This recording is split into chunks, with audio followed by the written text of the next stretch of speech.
बहुजन आघाडीमुळे उल्हासनगरमध्ये शिवसेनेचा महापौर बसणार आहे। वंचित बहुजन आघाडीचा उल्हासनगर महापालिकेमध्ये शिवसेनेला पाठिंबा आहे।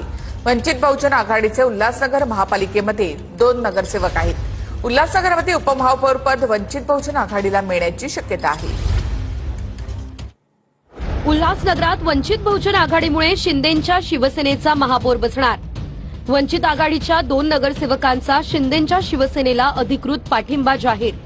त्यामुळे शिंदेंच्या शिवसेनेचं संख्याबळ 40 वर गेलंय, तर भाजपचं संख्याबळ 37 वर आहे। वंचित बहुजन आघाडीचे नगरसेवक सुरेखा सोनवणे आणि विकास खरात यांनी उपमुख्यमंत्री एकनाथ शिंदेंच्या निवासस्थानी शिवसेनेला पाठिंबा देत पत्र सुपूर्द केलं।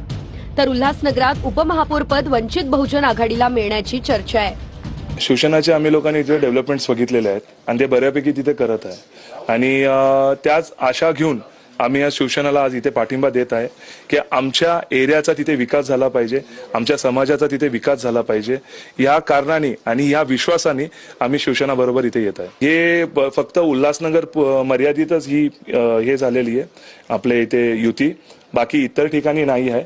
आणि ह्याच्यामध्येही आमचे आदरणीय बाळासाहेब आंबेडकरांकडनं आदेश आल्यानंतर आम्ही इकडे युतीसाठी आलेलो आहे। उल्हासनगरच्या डेव्हलपमेंट करता वंचित आघाडीने आज पाठिंबा दिलेला आहे आणि संपूर्ण एमएमआर रिजन मध्ये एमएमआरडीच्या माध्यमातून खूप कामं होतात, त्याचाही फायदा उल्हासनगर महानगरपालिकेला होऊ शकतो।